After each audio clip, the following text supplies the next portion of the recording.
Dear colleagues, good afternoon. What an energizing Kapil Chopra as ever. I just told him something which I want to share with all of you. The innovation happens at the bottom of the pyramid because you lose less money, and it happens less at the top because you lose more money, right? He said, if anybody told you how to make money in this country, then a lot of capital can flow. So today I want to do, we are already over my time, I want to do two things. One is tell what we are doing at Indian Hotels Company and why we think that is relevant. And the second is to kind of link it to what the consultants, what the advisors have all been telling us to do. So the power of reimaging is a theme that has been discussed since this morning. I did not know that the word change would be mentioned maybe like 50 times since this morning. So one of my favorite sayings has been, change is the only constant in our lives. Nothing changes if nothing changes. And it's also relevant. As we speak, change is happening. And that's why it's very important to link change to whatever is happening around us. So one of that is this graph. This graph shows last 3-4 years of the GDP growth. The combined growth for this year and next year is approximately 7+%. And what happens when there is a GST or when there is a demonetization? We cannot increase rates. You have to change, you have to adapt, as everything is only going down. Now, since a few quarters, everything is going up, you can increase rates. So I would like to defer to some of the panelists before who said it's not possible. I think it's very important to adapt and continue to adapt what is happening around your marketplace. And all other indicators are very positive. There is enough wealth in the economy, the employment is growing, there are less headwinds. Before, if some of the senior leaders in the world made a comment, then the stock market started getting shaky for several months. Now it happens also, but for a few days, and sooner or later, the markets kind of settle down. The other important thing for our industry is that India, and as we are in India, is supposed to be growing by leaps and bounds and is expected to become a very large economy, and tourism is expected to play a major share in making this economy very large. That's good news for our industry. Thankfully, these slides were made a bit earlier. I'm so glad that we talk about demand outpacing supply, which has been mentioned. At least I did not write rate increase on the second circle. I think I would have been slaughtered by Ajay and co. Because it talks about RevPAR, it talks about occupancies. But I have a different theory in it, and the theory is that somehow in the Asian continent, we are very strongly driven by occupancy. I don't know what is the reason, but having lived 30 years outside of India, I do think there is more focus on driving rate than it is on the Asian continent. It has nothing to do just with India. It's something very common for the entire industry in Asia and Southeast Asia. I think what this is doing is increasing the real estate value. That is very good news and very relevant for us because as an owner-operator, as Manav showed earlier today, 70% of our portfolio is either owned or leased. And when we try to monetize on our assets, it's an important time for us to take the benefit of the rising real estate prices so we can monetize at a good level, or if not that, at least secure a nice sale and manage back or a nice sale and lease back, depending on which brand we talk about. So given these basic circumstances around us, we thought, what if a 115-year-old company had to think of the next 100+ years? What if we tried to reimagine? What if we tried to continue with our vision of being the most iconic and the most profitable company that the Indian subcontinent has ever produced, right? So it's a company with 2.5 billion market cap. It's still the largest manager of the assets. It still is the largest in the palaces and the safaris. And I think you will see that. But most important was, what if we could reimagine the next 100 years and how they would look like? Instead of me talking, we prepared a little video which unveils our corporate brand and two other brands which have been kind of made, kind of fine-tuned a bit, and a new brand, and that is the best way to do that in 3 minutes. So I hope this works. Okay.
So why we had to reimagine our brandscape is just a normal thing. Each of the brands that are represented in this room, each of the brands represented on the globe, have always got to reimagine and kind of reinvent themselves every 10 years, 15 years. I think 20 years is too late. So the logos of all the brands have changed. All of them have evolved. It does not matter which one, including my friend and my colleague Raj Rana was here, and we have done it like 15 years at Radisson. I don't know how many times it became Radisson, and the Radisson Green, and the Radisson Blue, and the Radisson Hotel Group, and the Carlson Residor. It's a continuous evolution. And we also did it because one of the famous bestsellers in the world, you must have heard of, from Marshall Goldsmith. It's a very nice book which says, what got you here won't get you there. So preserving the core and stimulating the progress is an important part of what every management has to do. And we tried to reimagine our brandscape to unlock the hidden potential behind each of these brands. Just imagine if 350 of these restaurant brands, even if 10% of those started scaling and multiplying, where would that growth lead us to? So I think there was time to also start talking about our profitable businesses. I mean, TajSATS is a market leader in this country. 38% of the market share of all the food that is served on the flights is coming from TajSATS, and it is a profitable business. So I think we need to focus on it, and we need to make sure that it is sharpened enough and pointed enough so that our group is able to take advantage of that and take it to the next level of leadership in this subcontinent. And some of these colors, just to show that, some of the colors have to also change with time. The fuchsia red was maybe good 15 years ago, but it does not work today. So blue and a darker version of blue, or there are 50 different versions of blue that one could use, is kind of timeless. And that's where we went to, showing that the world is changing.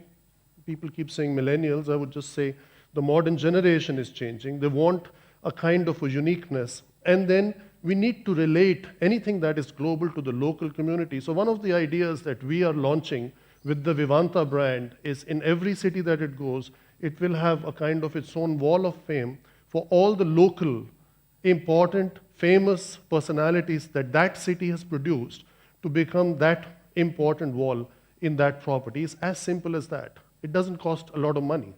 The cost is the same, but it's the kind of emotional connect to the local community and still staying global in your spirit. And that needs to be carried out, in a fashion that is seamless, so that everyone is able to see that the brand is true, that the brand is pure, and the brand means business. And whether it is the rooms, it has to be modern. You can't write bon vivant for a brand and then the rooms are kind of ugly, tired, or need a huge amount of renovation. The same thing on Ginger. Why Ginger? I mean, this subcontinent can do at least with 5,000 to 10,000 rooms in this category. We are just at the beginning of the cycle. From my stay in Europe, I can tell you, alone in the UK, a brand like Premier Inn or Travelodge or Express, these three brands put together are more than 2,000 plus hotels. And these are true budget branded products. We don't want to be in the budget segment. So we are trying to change Ginger and taking it to the level what we call lean luxury. So it'll be smaller rooms so that it is the size of a budget hotel, but the experience that we will provide will be around more like lifestyle, more like interactive spaces. This is just to give an example of a Ginger project that has been approved by our board for 400 rooms while approaching the Mumbai airport. We own the land. That's a part of how you monetize. We own the land next to the Ibis in front of the Sahara Star, those who are familiar with the Mumbai airport. And imagine, that's the power of reimagining. If we put this 400 rooms there, what it will do to the brand. So then we will be playing a lot with the G. I could have gone on with the Ginger presentation, but basically it will be on the go. It will be, the employees will be the go-getter. We will use guys or girls for the bathrooms or the restrooms. And that takes me to reimagining our portfolio. This is very important. Growing the top line is as important as growing the bottom line. The top line cannot just grow by inflation and by just moving the prices. So the scaling is important to help grow the portfolio of the company. And we had to reimagine our portfolio. I take one of the quotes of my friend Manav Thadani, who we have known each other also almost 20 years, that international brands will continue to grow faster than domestic brands. He was right. As of this year, this statement will not hold true.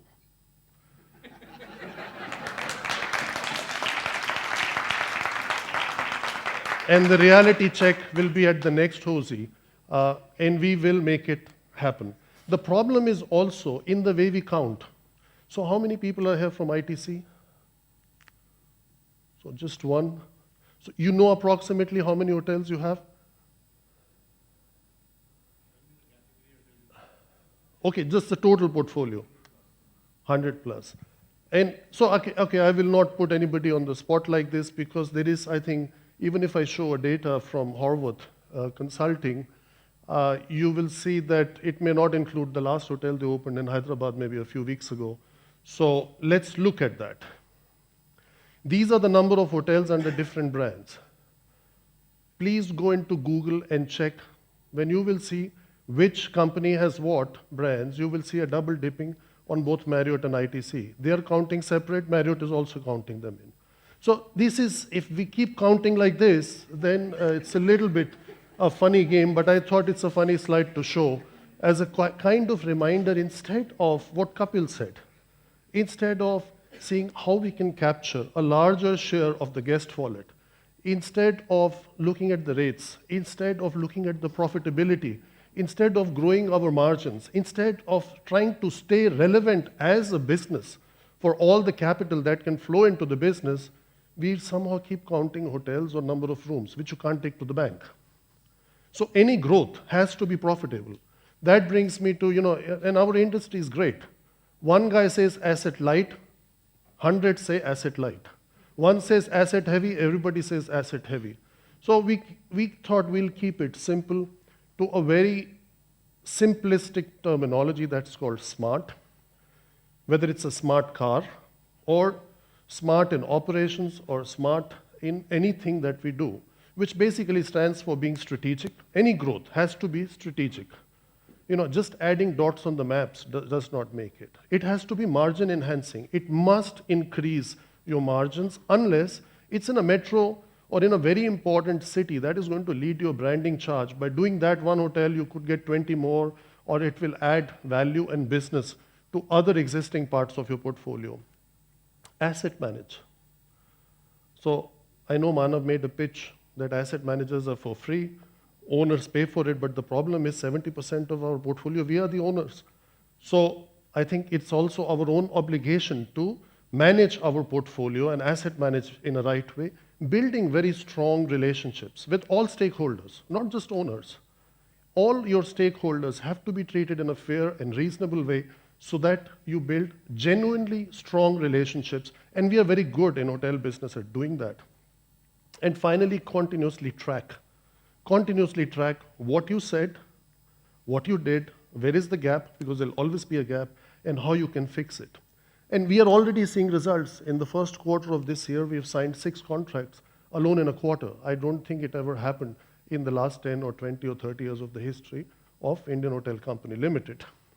And also to maintain our leadership position. When I say growth has to be strategic, our company, much before I entered this business, created destinations like Goa, created a destination like Kerala, created Udaipur, right?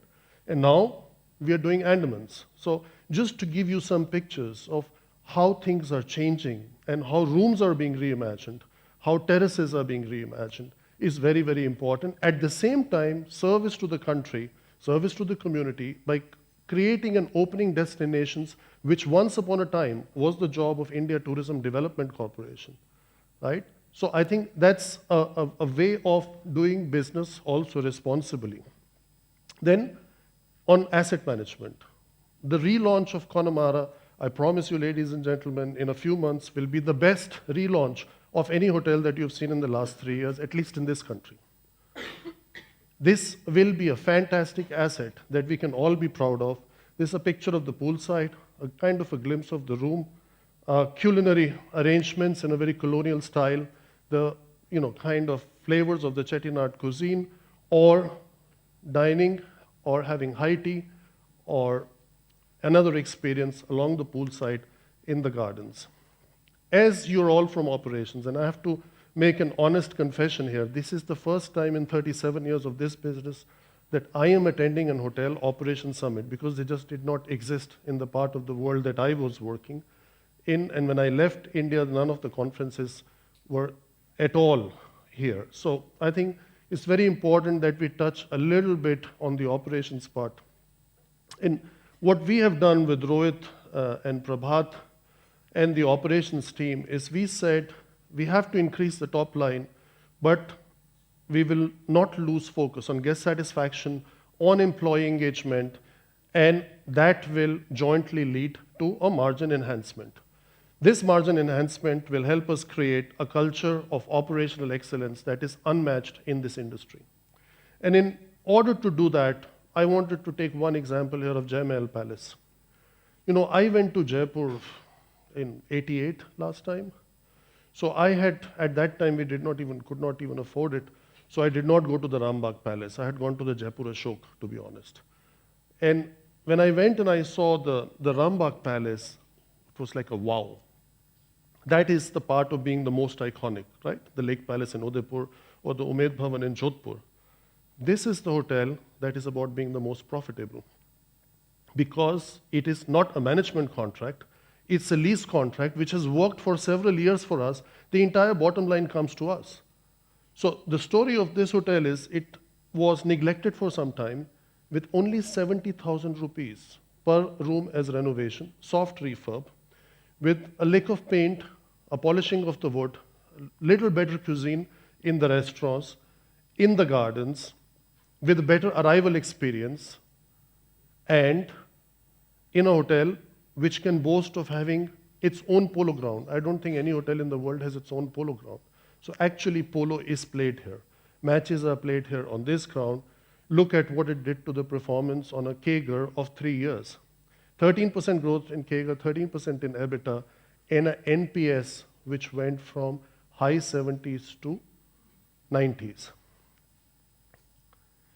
In this audience, I will tell you the number. We are looking this year and going forward approximately at a stabilized net profit of 25 crores from this property alone. And that is about profitable growth, profitable asset management, focusing also on hotels that are not iconic, but actually add significantly to the bottom line of the company. Let's take Santa Cruz. We said rates is a very difficult thing. Taj Santa Cruz maybe was the last one to come in the airport in Mumbai, where almost every brand of this world which has any significance on the Indian subcontinent is present. Not an easy market to operate. And what does it do? It has been the rate leader, and in its third year of operation, it is driving more than 50% margin. The first time I went to this hotel, I was so emotionally touched. I had tears in my eyes. I have built personally more than 25 hotels at the airports linked to the terminal, but I have not seen a nicer one than this. The only silver lining in the ones I did before, maybe they had a wine tower in the lobby, but that was it. There's no other hotel has this kind of F&B, this kind of rooms, this kind of decor, and this kind of style that it represents. That's not enough. I touched upon the subject of Andamans and corporate social responsibility. When we talk about MG Road, Bangalore, it's about eliminating wastages. And you will see that the engineering and kitchen waste oil received is actually used for running the buses in Bangalore. So I think this is about making a difference. This is about being best in class. This all is being achieved by staying relevant, by staying agile. We are firm believers that it's not the big who will beat the small, but it will be the fast who will beat the slow. By empowering our people, as Rohit Khosla had alluded in the panel discussion, by creating knowledge pools, by continuously investing in our people at all levels, by creating networks, synergies, and context to have successes or to overcome obstacles like the virus in Kerala, which was bad, or benefit from the aftermath of the Karnataka elections by distributing all the people in different properties that we had, or leveraging our relationship with GVK, with whom we have 7 hotels or 1,200 rooms. And how could we finish in India? I see one of my former bosses, actually, I don't know when he walked in, he was especially glad because when I worked under him in Patna, I used to say F&B is not so important. So he was very happy. In one of the interviews, I said F&B is very important. So welcome, Mr. Bhaskar. So reimagining F&B is very, very important for us as a brand, especially with our Taj brand. I would encourage all of you to take a little time in your break to go and experience the new lounge that we have created here. That's where you get the Turkish coffee, that's where you get the Moroccan tea, that's where you get the best high tea, but you can also have champagne with the high tea. So I think these kind of activities are as important as all other activities that we do, because this is the hotel that hosts all the heads of states that come. There were other hotels that used to host those today, but today all the heads of states, whether it's a Canadian Prime Minister or it is the German President, they all come and stay here. And we have to have a certain standard. It's our statement to the world. So I think the lounge is a very good example. We'll be launching a Taj Super Breakfast in the next 100 days. I think that is a very important meal.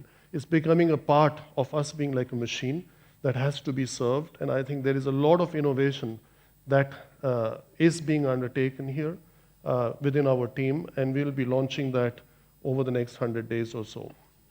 One of the things that is close to my heart, which I found very exciting, was at Taj Lands End, and we'll be multiplying and scaling up this, is our House of Nomad. When I was growing up, we used to go to the #1 in Mansingh, or what was it called, My Kind of Place, here in Taj Palace. But now I think it's more the understated lounge kind of atmosphere that people like, and I think House of Nomad is a very good example of that. Reimagining services, the launch in the next 4 weeks of our new spa, the latest state-of-the-art spa at the Taj Mahal Palace and Tower in Mumbai, with a kind of a small floating pool, with special products from Asia, oils imported from Australia and UK, and you have it from all over the world. However, all this would not be possible if the culture of the company was not growing together with the strategy. So Michael Porter once said, culture eats strategy for breakfast. So if your culture is not there, you're not able to absorb the growth, you're not able to advance the company, you're not able to drive profitability. All these are empty words. So in order to do that, we had a very strong culture. We have kept it, but we have kind of sharpened it. Together with the Tata culture, we said the Taj culture will be the culture for all brands. So basically, we redefined it as trust, awareness, and joy. This is very simple, three-letter words, is always a success story anywhere in the world, and it's very easy to remember for every employee at every level. And on the Tajness side, we continue to take Tajness to a new level. Our next thing is coming this month is our first staff magazine, which will be called Tajness. As you can all see, this is the cover which I'm showing. The rest of the magazine will be printed over the next 3 weeks. Yielding results, I think we read that in the newspapers. There is a lot of expectations, a lot of buzz around our brand, and we hope to be able to take benefit of the swing in the industry because we are asset. We have a lot of assets that we own. Because we have this kind of a portfolio, we think that if the RevPAR keeps increasing, we will benefit more than companies that have only management or franchise agreement. And yes, ladies and gentlemen, the time is really ripe for ourselves to ask what if.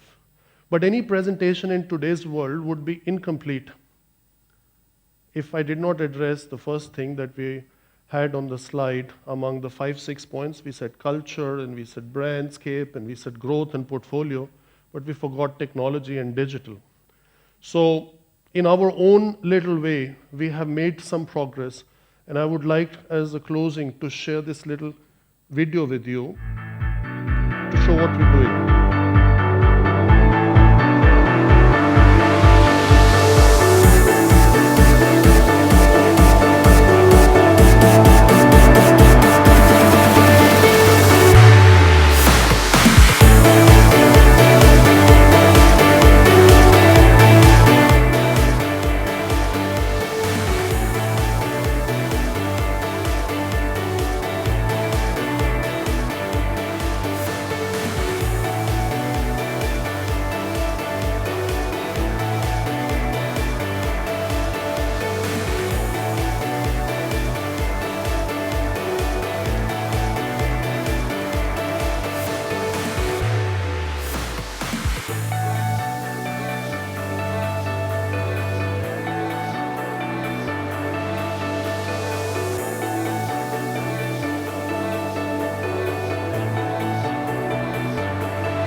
Thank you. That's the power of reimagination.